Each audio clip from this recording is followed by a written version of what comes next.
E para, deklaratat e ti janë bësh. E dyta janë që shprejnë një qëndrim të vjetër. Ne e mojmë menë mirë, kur ka dalë nga takimi Orit, ajo shtallë me marrëveshjen e Orit dhe ka thënë kam dhimbje krau dhe nuk do të nënshkruaj. Pas disa muje, Brnabić ka bërë një letër në BE ka që nuk do të nje asë një pjesë të marrëveshjes që është njohje de facto dhe de jure e Kosovës. Dhe më thonë nëse ka pas një palë që ka mohu marrëveshjet e Ohrit, ka qenë pikërisht Vučići dhe ka qenë Serbia. Dhe por nga kjo perspektivë, në marrëveshja e Ohrit nuk du t'jetë një tavolinë suedeze, ku ti shkon merë vetëm ato që të interesojnë ty. Në anë tjetër, Serbët kanë marrë 10 komuna këtu, me pakën e Ahtisarit. Por njëkohësisht ne thojnë nuk e njohim shtetësinë e Kosovës me pakën e Ahtisarit. Domethënë ne mund t'i marrim privilegjet, mund t'i marrim këtu, por njëkohësisht punojmë kundër shtetësisë Kosovës. Prandaj unë e pash, nëse ne themi që OKB-ja nuk është institucioni që mbron Kosovën, mas Banjskës, kur Kosova është treguar që është element i sigurisë, unë mendoj që çështja e antarësimit të Kosovës në NATO duhet të jetë prioritet. Dhe unë mendoj që mund të formohet asociacioni në momentin kur ne pranohemi në NATO.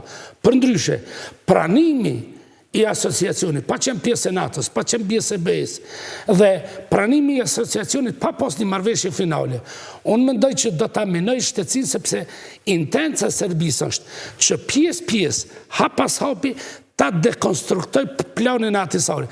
Dhe ideja është ta shkatroj po menani. Po, ideja e saj është që përmes pikës 7, ku kërkohet një akomodim i ri të drejtat veçantë ose një status. Vetë menaxhem që është. Jo, kam dikun tjetër.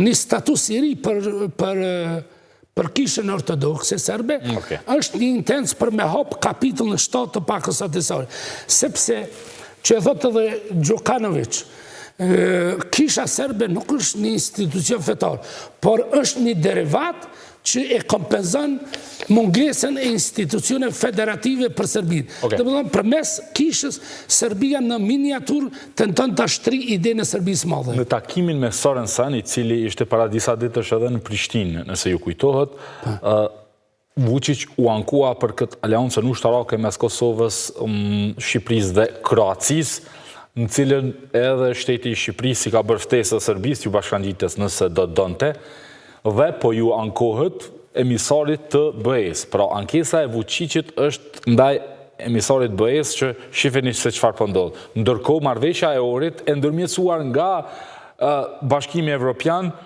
i lejon Kosovës të jetë, ose i thotë që Serbisë nuk du të pengoj antarësimin në organizata, nisma, iniciativa ndërkombëtare.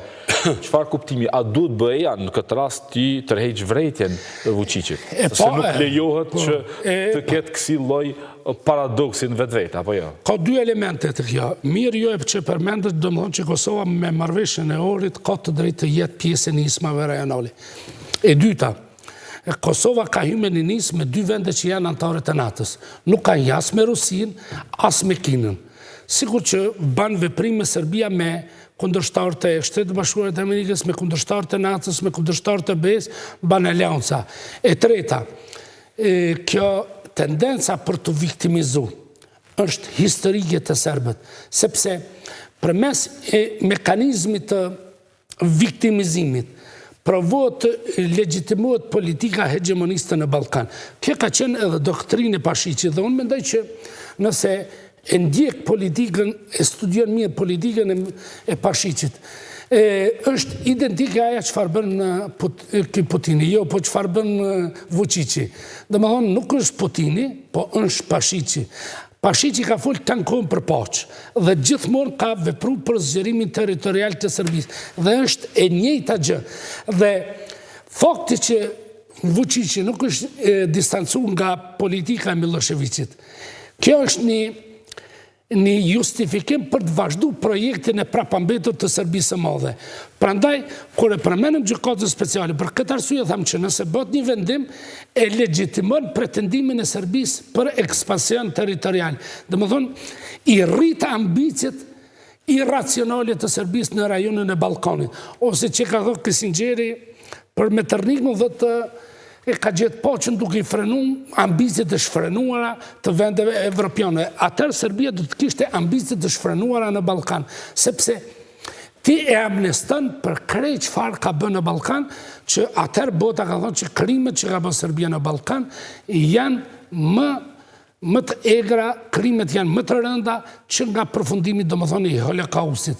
Dhe një verdikt domethënë ku shqiptarët i bën fajtor ose njerëzit që kanë bërë rezistencën i bën fajtor, në fakt e kanë shpoll një lloj amnistie për Milošević.